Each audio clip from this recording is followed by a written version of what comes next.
Now the kidney. Now kidney, it's has many tubules called the uriniferous tubule.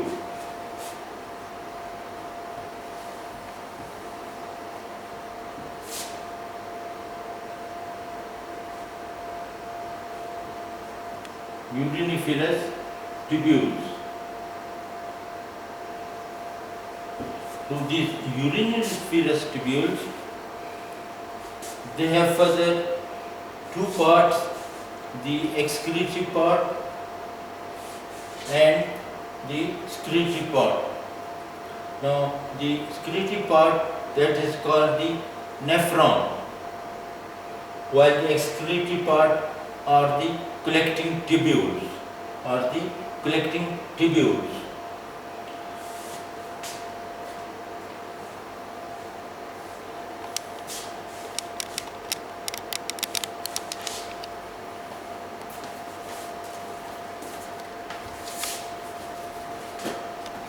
So uriniferous tubule, that is the structural unit of the kidney, while the nephron, that is the functional unit of the kidney.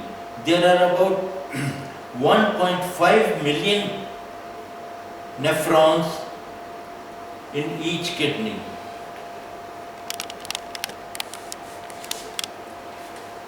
So before starting, just we have to understand about different parts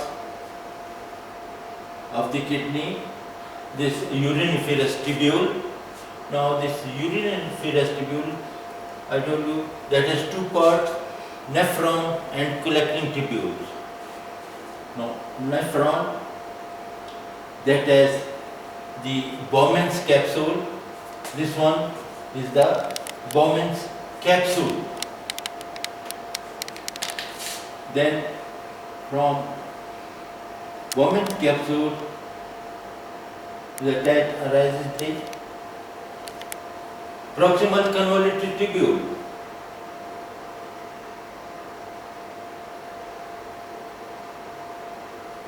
Proximal convoluted tubule. Then this proximal convoluted tubule, it descends downward. This portion is called the straight part of the proximal convoluted tubule. Straight part of the proximal convoluted tubule. The proximal convoluted tubule, that is lined by simple columnar epithelium. That is lined by simple columnar epithelium. Then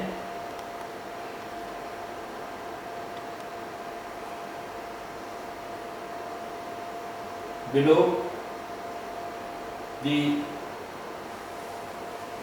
straight part of the proximal convoluted tubule is the intermediate tubule, that is U-shaped.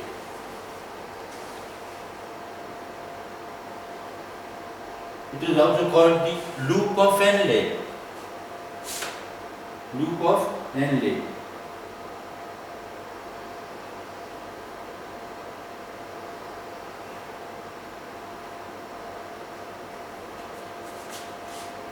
This one is the proximal convoluted tubule.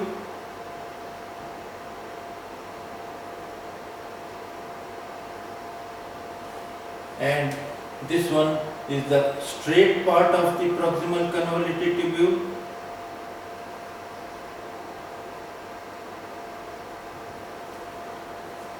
And this one is the intermediate part of the tubule. This intermediate part, this thin tubule, that is called loop of Henle.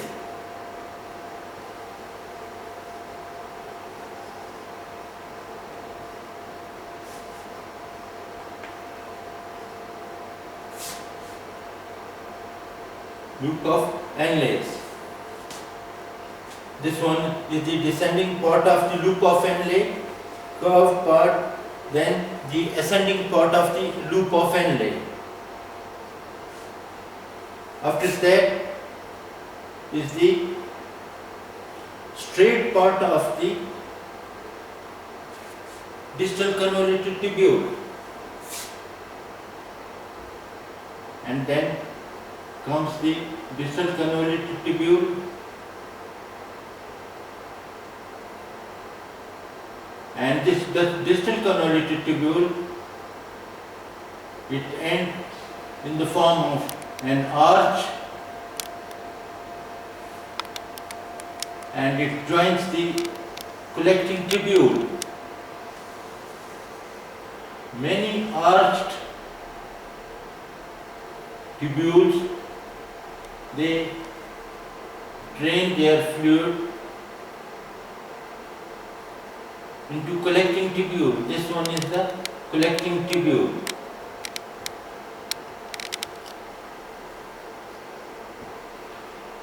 And here in the lower portion is the papillary duct. This is the papillary duct.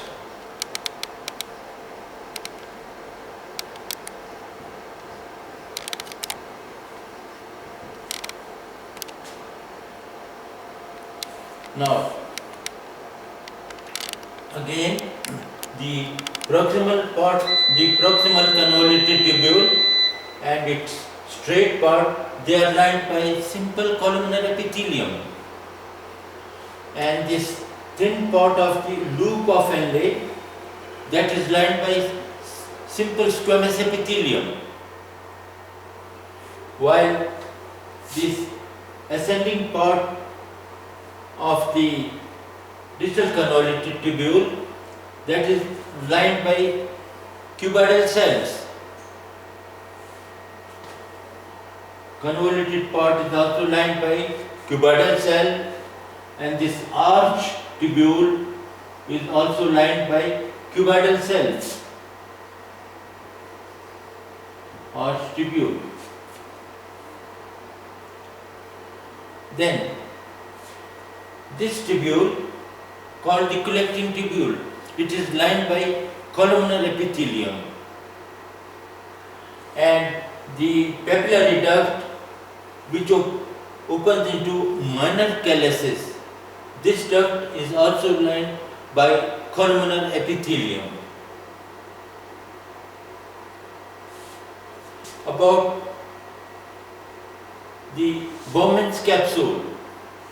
The Bowman's capsule, it has two layers, parietal layer and the visceral layer. The outer parietal layer, this one is the outer parietal layer, this one outer parietal layer.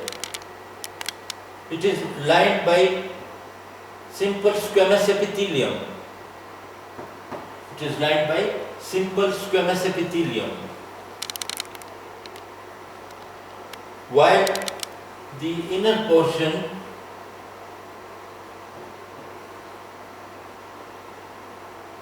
the outer one was parietal layer, inner one is the visceral layer, vascular layer.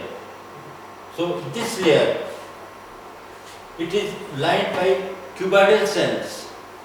These are the cuboidal cells. They are called the podocytes. They are called the podocytes.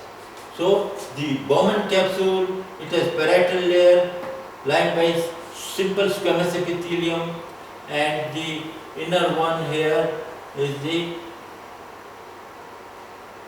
visceral layer, which is lined by the podocytes, cuboidal cells. Now the loop of Henle, it has four parts.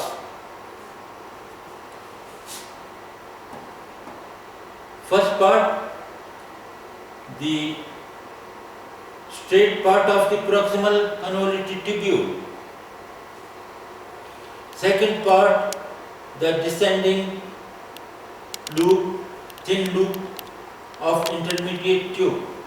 This one curved tube also. Then the third part is the ascending thin tube, intermediate tube. And the fourth part that is the fourth part of the loop of Henle, that is the ascending thick part of the distal convoluted tubule. So these are the four parts of the loop of Henle.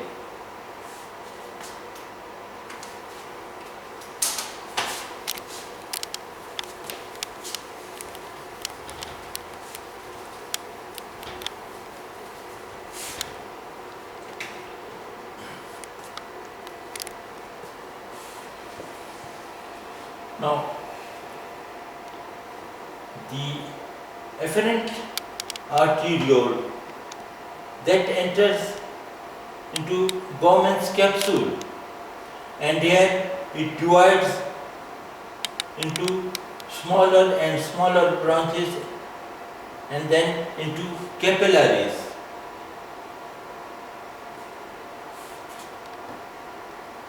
And then again these vessels, they join, they form big vessels, the arterioles.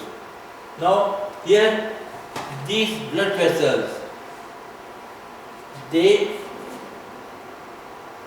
end into arterioles, and that rather than ending in a venule, they end in an arteriole, and this arteriole, that it further branches and gives larger branches, and these larger branches, they unite together and they form the larger branch which passes through the Bowman's capsule, called the efferent arteriole.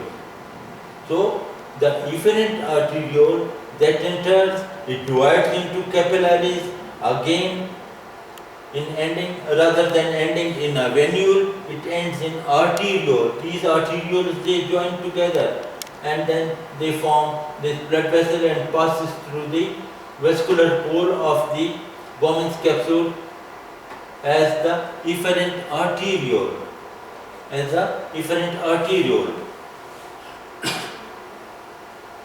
Now, the Bowman's capsule, it has two poles. One is the vascular pole, where these arteries enter and leave the Bowman's capsule. That is called the vascular pole. The other one, just opposite to vascular pole, is the urinary pole. Here the proximal convoluted tubule starts, and the fluid or urine that passes from the Bowman's space into the proximal convoluted tubule. Now here, as this fluid is filtered, this filtered fluid that enters into Bowman's space. This old one is the Bowman capsule, and this space around the capillaries, this is called the Bowman space, and these capillaries, they form the glomerulus, Then this fluid filtered by these capillaries entered into Bowman space. From Bowman space enters into the proximal convoluted tubule. This proximal convoluted tubule, now here these are the cells, and these cells, they have brush borders.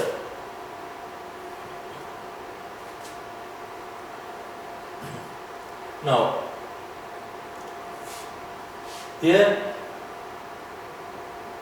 the proximal convoluted tubule, now the distal convoluted tubule, that is at the region of the vascular pole, while the proximal convoluted tubule, that is present at the region of the urinary pole. So two poles, vascular pole, urinary pole. Now in vascular pole, this region, there is present the distal convoluted tubule, and in the region of the urinary pole is present the proximal convoluted tubule.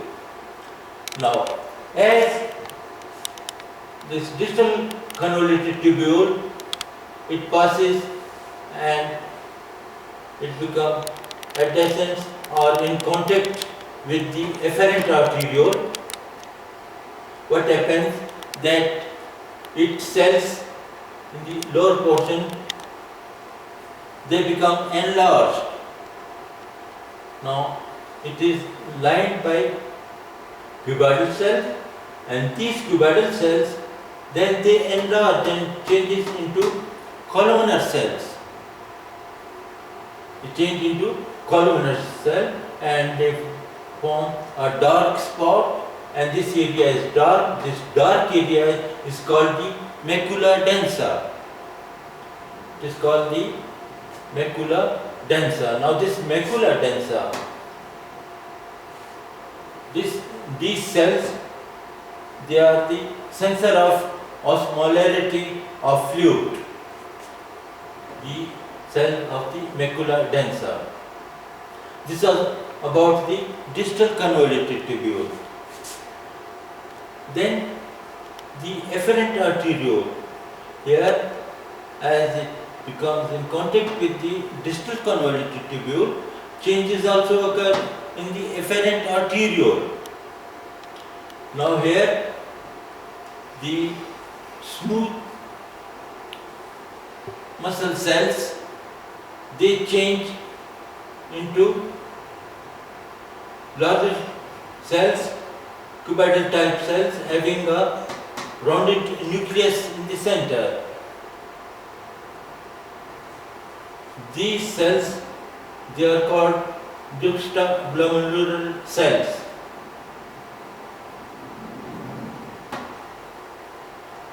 These are modified cells, and now these cells, they secrete renin. They secrete renin. So this is all about the uriniferous tubule in the kidney. That's all.